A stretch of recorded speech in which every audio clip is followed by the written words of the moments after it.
კიდევ ერთხელ მოგესალმებით პოსტივის საინფორმაციო სამსახური აგრძელებს თქვენთვის მუშაობას ახალ ამბებს ლევან წუწუნავა გაგაცნით. საქართველოს ვიცე-პრემიერი, საგარეო საქმეთა მინისტრი კიშინიოვში ევროპის საბჭოს მინისტრთა კომიტეტის 134 სესიაში მიიღებს მონაწილეობას. საქართველოს დიპლომატიური უწყების ცნობით მაკა ბოჭორიშვილის სესიაზე სიტყვით გამოვა. დაგეგმილია ორმხრივი შეხვედრები კოლეგა მინისტრებთანაც. ევროპის საბჭოს მინისტრთა კომიტეტის 134 სესია მოლდოვის რესპუბლიკის თავმჯდომარეობით იმართება. მინისტერიალის შემდგომ მოლდოვის რესპუბლიკა მინისტრთა კომიტეტის თავმჯდომარეობას გადასცემს მონაკოს, რომელიც კომიტეტს მომდევნო 6 თვის განმავლობაში უხელმძღვანელებს. კიშინიოვში ევროსაბჭოს 134 მინისტერიალის ფარგლებში საქართველოს წარმოადგენს ვიცე-პრემიერი, საგარეო საქმეთა მინისტრი ქალბატონი მაკა ბოჭორიშვილი, რომელიც მინისტერიალის ფარგლებში ისაუბრებს ჩვენი ქვეყნისთვის აქტუალურ საკითხებზე.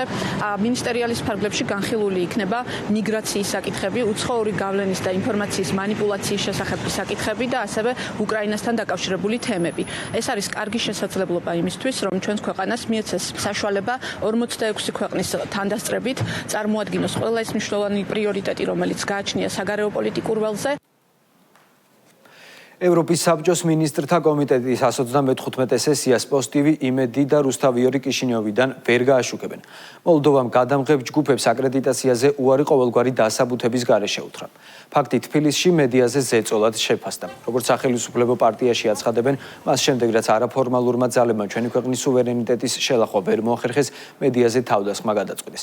თავისუფალი მედიის დაშინებისა და დაშანტაჟების მცდელობას უკავშირებენ ქართულ ოცნებაში რამდენიმე ევროპარლამენტის მიერ სამი ქართული ტელეკომპანიის წინააღმდეგ წამოწყებულ კამპანიასაც, რომლის შედეგადაც იმედს უწყებაში მუშაობის უფლება 1 წლით აეკრძალა, პოსტივიმ და რუსთავიორმა კი გაფრთხილება მიიღეს. მოლდოვას შემთხვევაში ჩვენ ვიცით, რომ ეს არის ქვეყანა, სადაც არაერთი ტელეარხი არის დაბლოკილი, აკრძალული, იმიტომ რომ იქ პოლიტიკური ლიდერშიპისთვის არასასურველ ინფორმაციას ავრცელებდნენ. ეს არის ქვეყანა, რომლის ლიდერიც მზად არის, რომ გააუქმოს მოლდოვის დამოუკიდებლობა და სუვერენიტეტი და შეუერთდეს მეზობელ სახელმწიფოს. ეს სტანდარტი კიდევ ერთხელ მიგვითითებს, რომ ფაქტიურად უსტანდარტობა გახადეს ნორმა და მათ შორის ცენზურა, რომელიც თავისუფალი სიტყვის წინააღმდეგ მუშაობს, მოლდოვაშიც აქტიურად გამოიყენება. ხელისუფლება, რომელმაც ქებადიდებით მოიხსენია 4 ოქტომბერს არსებული ძალადობრივი მოვლენა და ერთი სული ჰქონდათ ამ ძალადობას და ნეპალიზაციას შედეგი მოყოლოდა საქართველოში, აი ეს ხელისუფლება არ უშვებს თავის ტერიტორიაზე ქართველ ჟურნალისტებს, სამარცხვინოდ კიდევ ერთხელ დაადასტურეს ის მოცემულობა, სადაც ყოველგვარი დასაბუთების, ყოველგვარი აზრის, ყოველგვარი შიგთავსის გარეშე მათ შეუძლიათ ვინმე არ შეუშვან, ვიღაც შეუშვან, გააკეთონ ის, რაც ჭირდება ამ შემთხვევაში deep states და იმ ძალებს, რომელიც სამწუხაროდ დღეს მართავენ ზოგადად ევროკავშირს. ახსნილად იბრძვის deep state-ი საქართველოს წინააღმდეგ. როგორც ამ შემთხვევაში სახელმწიფო ინსტიტუტების, ასევე ახლა უკვე მედია საშუალებების წინააღმდეგ, ეს რა თქმა უნდა ემსახურება იმას, რომ მოხდეს დაშინება, დაშანტაჟება, ბულინგი როგორც ჟურნალისტებზე, ზოგადად ქვეყანაზე თავიდან ბოლომდე სუვერენიტეტს გართმევენ, ეს რო ვერ მოახერხეს, ამიტომ გადადიან ახლა ამ შემთხვევაში უკვე მედიის მიმართ დასანქცირებაზე, ანუ თავდასხმაზე. პარლამენტის თავმჯდომარე პოლონელი ევროპარლამენტარის ქშიშტოფ ბრეიზას განცხადებას ეხმაურება ევროპარლამენტის მიერ იმედის რუსთავიორისა და პოსტივისთვის საქმიანობის 1 წლით აკრძალვასთან დაკავშირებით. რა დავაშავეთ ქართველებმა ასეთი, რომ ევროპარლამენტში ერთი ისეთი მტერი არ გამოგვიჩნდა, ნაცი რომ არ იყორს. წერს შალვა პაპუაშვილი და ბრეიზასა და გიული ალასანიას ერთობლივ ფოტოს ავრცელებს. დანიის პოლიციამ კოპენჰაგენში გადამზიდი გიგანტის მაერსკის სათაო ოფისთან პალესტინის მომხრე აქტივისტები დაარბია. აქციის მონაწილეებმა კომპანიის გემებით ისრაელისთვის იარაღის გადაზიდვა გააპროტესტეს და შენობის შესასვლელის ბლოკირებას სცადეს. მათ დასაშლელად პოლიციამ ხელკეტები გამოიყენა, სამართალდამცველები ადგილზე ძაღლებით მივიდნენ. კადრები სოციალურ ქსელში ვრცელდება, გავრცელებული ინფორმაციით პოლიცია მედიის წარმომადგენელსაც გაუსწორდა. აქტივისტებმა სამართალდამცველები ძალის გადამეტებაში დაადანაშაულეს, თუმცა უწყებამ კრიტიკა უარყოფა. ყოველთვის არ არის შესაძლებელი კონკრეტულ სიტუაციაში ადამიანების ადგილიდან უბრალოდ გაყვანა და ასეთ დროს შესაძლოა საჭირო გახდეს ფიზიკური ძალის გამოყენება, აღნიშნულია დანიის პოლიციის განცხადებაში.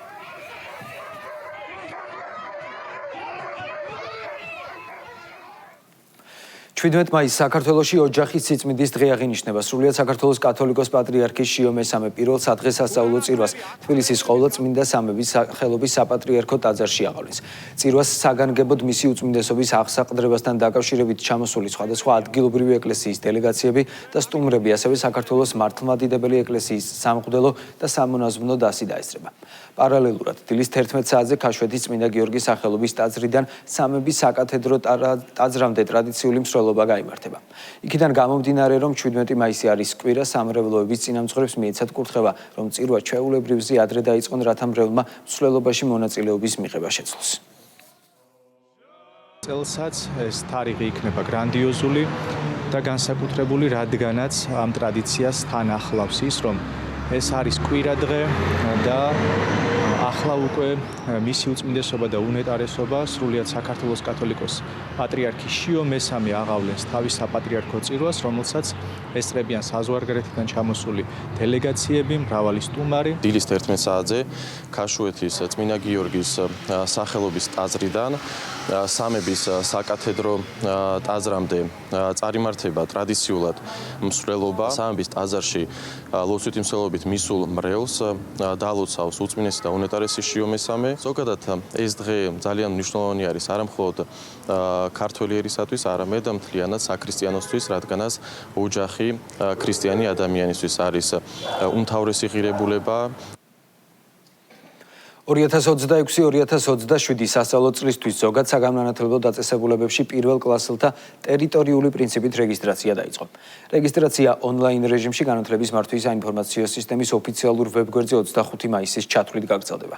ბავშვის რეგისტრაციას უზრუნველყოფს მშობელი ან კანონიერი წარმომადგენელი.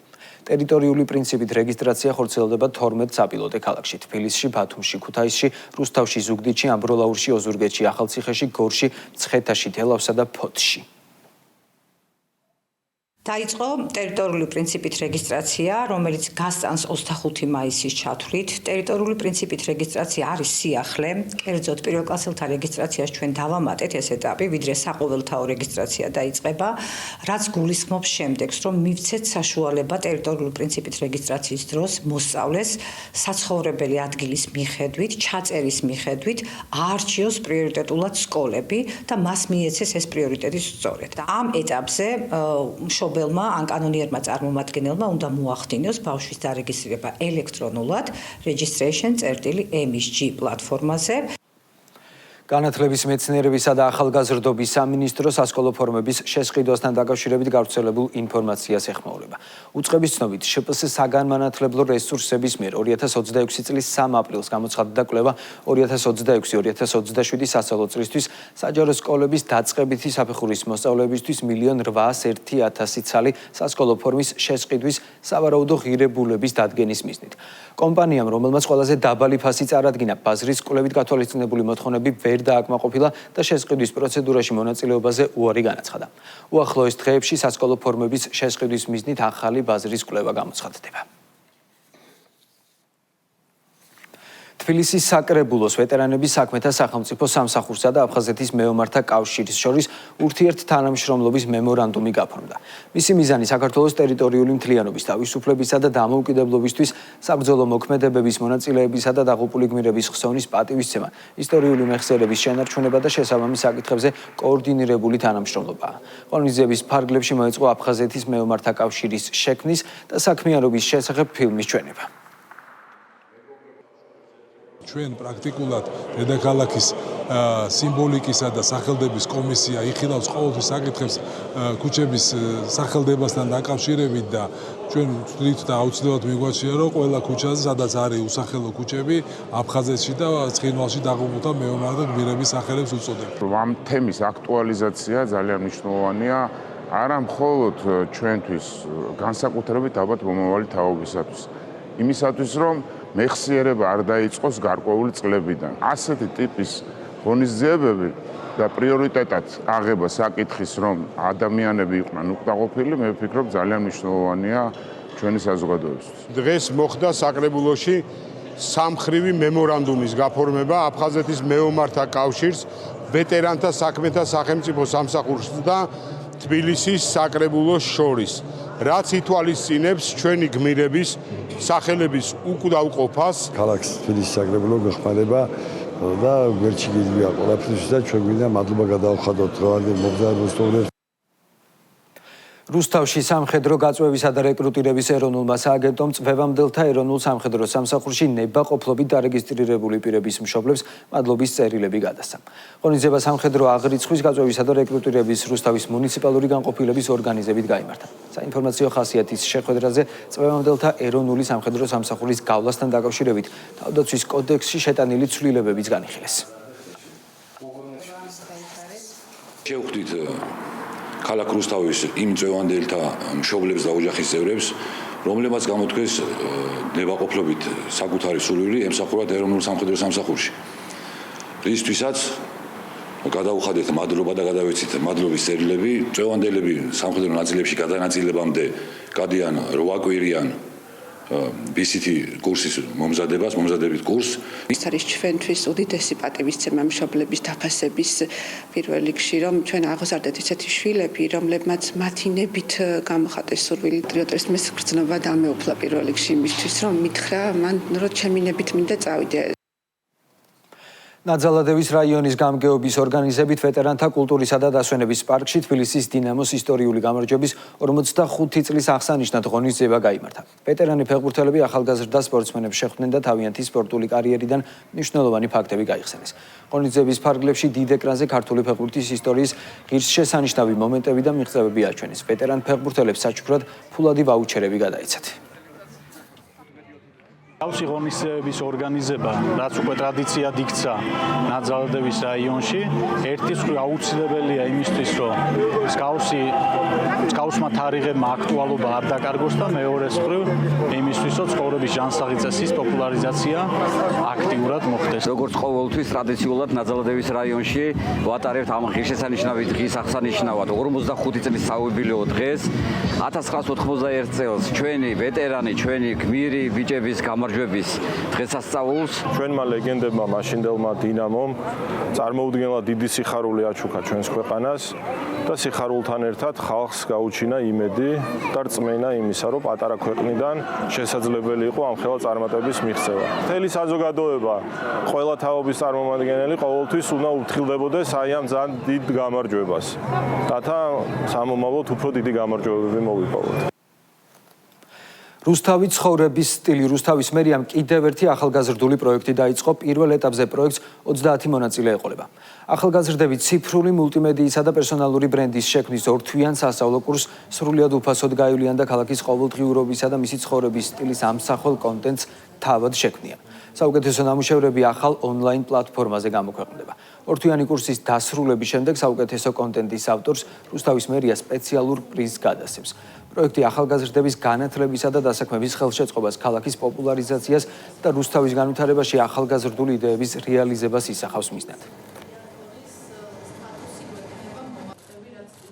ყველა ეს ახალგაზრდული პროექტი, რომელიც რუსთავის მერიის გუნდის მხრიდან ხორციელდება, გვეხმარება, რომ დავინახოთ, როგორ ხედავენ ახალგაზრდები ჩვენი ქალაქის მომავალს, რა პროექტების განხორციელებას სურთ, რომ ერთობლივად შევძლოთ ჩვენი ქალაქის კიდევ უფრო სწრაფი და უკეთესი განვითარება. ციფრული განვითარების სივრცეში კიდევ ერთი ახალგაზრდული პროექტი დავიწყეთ რუსთავის ცხოვრების სტილის სახელწოდებით. პროექტის განმავლობაში ახალგაზრდები 2 თვის განმავლობაში გაივლიან ციფრული მულტიმედიის და პერსონალური ბრენდის ტრენინგს და პროექტის განმავლობაში შექმნიან სხვადასხვა მიმართულებით კონტენტებს. ვფიქრობ, ახალი პროექტი ძალიან საინტერესოა როგორც ახალგაზრდებისთვის, ასევე რუსთავის მაცხოვრებლისთვის, იმიტომ რომ გვანახებს რუსთავის ცხოვრების სტილს, ეს გვაძლევს შესაძლებლობას, რომ ყველა ჩვენი თვალით დანახული რუსთავი გავუზიაროთ ჩვენს მოქალაქეებს და არა მარტო მოქალაქეებს, მთლიან საქართველოსაც. ცხეთამთიანეთის რეგიონში დუშეთის სატყეუბნის ადმინისტრაციული შენობის სარეაბილიტაციო სამუშაოები დასრულდა. დღესთან დაკავშირებული სერვისების მიღების გამარტივების მიზნით ეროვნული სატყეო სააგენტოს ინიციატივით ქვეყნის მასშტაბით ჯამში უკვე მოეწყო 10 ადმინისტრაციული შენობა, რაც შესაძლებლობას მისცემს როგორც ადგილობრივ მოსახლეობას, ასევე კერძო სექტორს საჭირო ინფორმაცია და მომსახურება ადგილზევე მიიღონ. ინსტიტუციური გაძლიერება სატყეო რეფორმის მთავარ მიზანს წარმოადგენს. ქვეყნის მასშტაბით მოეწყო 10 ადმინისტრაციული ოფისი. დღეს გავხსენით დუშეთში ახალი გარემონტებული ოფისი. ჩვენს მეტყევეებს ექნებათ საშუალება, რომ უკეთეს სივრცეში და უკეთეს გარემოში იმუშაონ. ამავდროულად ადგილობრივ მოსახლეობას გაუადვილდებათ სტომა სატყეო სერვისებზე.